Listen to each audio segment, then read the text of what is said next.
Pour la fixation sur ardoise, nous allons utiliser un bardeau métallique et une vis double filetage. Comment procéder? Il faut pré-percer l'ardoise ou la retirer via le bardeau métallique et refaire une coupe d'ardoise de manière à avoir une étanchéité dans les angles qui sont peut-être pas au gabarit de la largeur de votre ardoise. Afin de correctement découper votre ardoise, mon astuce, ça va être d'utiliser une simple bouteille d'eau, une petite scie cloche avec un diamètre suffisamment conséquent pour percer, pour avoir du M8, donc peut-être du M9 ou du M10. Le but du jeu, ça va être de percer gentiment votre ardoise de manière à ce que vous ayez juste le trou présent pour votre vis double filetage. Une fois que vous avez fait votre trou, vous faites l'assemblage de votre bardeau métallique et de votre vis double filetage. Vous serrez correctement de manière à ce que la rondelle d'étanchéité présente sous le contre-écrou soit correctement plaquée. C'est-à-dire qu'il ne faut pas de hauteur sous cette rondelle. Néanmoins, il ne faut pas que celle-ci soit trop compressée. Il faut trouver le juste milieu. Ici, tel que c'est fixé, c'est correctement fixé. Je viens avec mes rails préassemblés entre eux, les rallonges. Là, on le voit, une rallonge de rails. Normalement, les rails, c'est en 2,20 m ou en 2,40 m à rallonger au gré de votre besoin. Une fois que vous avez fait tout ça, vous avez assemblé l'ensemble de vos rails. Vous venez juste simplement poser sur les crochets et via l'écrou contre écrou qui est présent sur le filetage supérieur, vous venez régler la hauteur de manière à ce que vous ayez une planéité correcte par rapport à la planéité de votre toiture.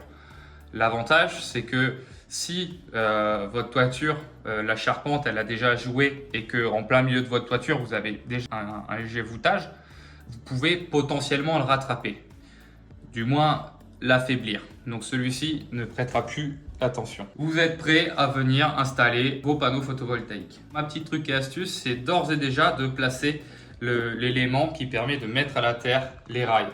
Parce qu'une fois que vous aurez mis vos panneaux, vous n'aurez plus accès au-dessous du rail.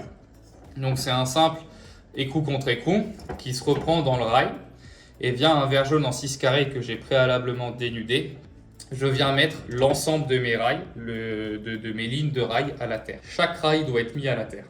C'est obligatoire. Si vous ne faites pas ça, votre consuel ne vous acceptera pas. Une fois que vous avez fait ça, déjà, moi, je vais vous conseiller également de venir mettre votre premier bouchon de fin de rail. Donc, ça va être par là où vous allez commencer à poser vos panneaux, disons. Vous mettez votre bouchon de fin de rail. Donc, ce bouchon de fin de rail, supposons que vous avez coupé pas forcément droit, lié à son gabarit. Donc là, on a 10 cm. Ça permet de rattraper éventuellement les coupures qui ont été mal faites. Donc je viens placer mon premier bouchon de fin de rail, je viens mettre ma première clame intermédiaire. Donc c'est un simple quart de tour, je le mets tout simplement dans le rail et je tourne sur lui-même. Je viens le placer assez proche du bouchon de fin de rail, mais pas en dehors de celui-ci, c'est-à-dire que la clame, on n'a pas le droit de mettre la clame comme ça, sinon l'appui il se fera dans le vide et à la tenue on ne sera pas bon. Donc je viens le mettre quasi à fleur de la fin du bouchon de fin de rail. Je viens de mettre ma première clame. Je vais venir mettre mon panneau que j'ai préalablement câblé. Bon, c'est un panneau de démo, hein, mais sur le principe, c'est ce qu'il faut faire. Hop, je maintiens. Dans l'idée, celle-ci, je peux déjà la serrer. Une fois que celle-ci est serrée, je peux commencer à venir juste poser ma clame intermédiaire. Je vais même la serrer. Donc j'ai placé mon module. Bien sûr, je peux lier à la forme du rail. C'est accepté de venir faire courir les câbles à l'intérieur du profilé. Justement, ça a été développé pour. Attention, il ne faut pas que vos connecteurs ils appuient sur votre étanchéité parce que sinon ils vont prendre l'eau. Et du coup, vous allez avoir des soucis d'isolation sur votre centrale. Donc votre centrale va s'arrêter pour rien.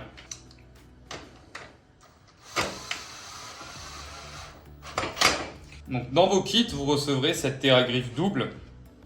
Il faut savoir que du coup, je vous ai parlé de normes électriques pour le verre jaune pour mettre à la terre votre rail. Et en plus de ça, vous devez mettre à la terre votre module.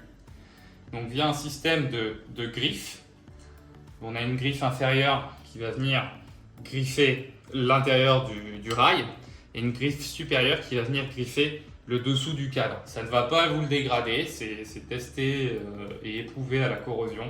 Donc vous n'allez pas avoir de soucis liés à la pose de cette griffe. Au contraire, il faut la poser. Il faut que votre clame intermédiaire soit suffisamment dévissée.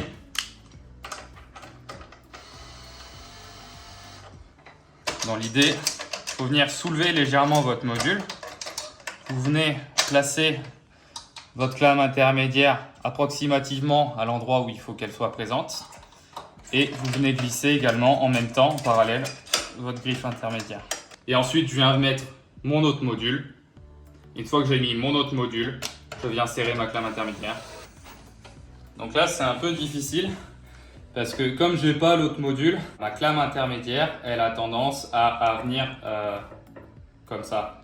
Donc forcément, parce qu'elle n'appuie pas sur deux surfaces planes.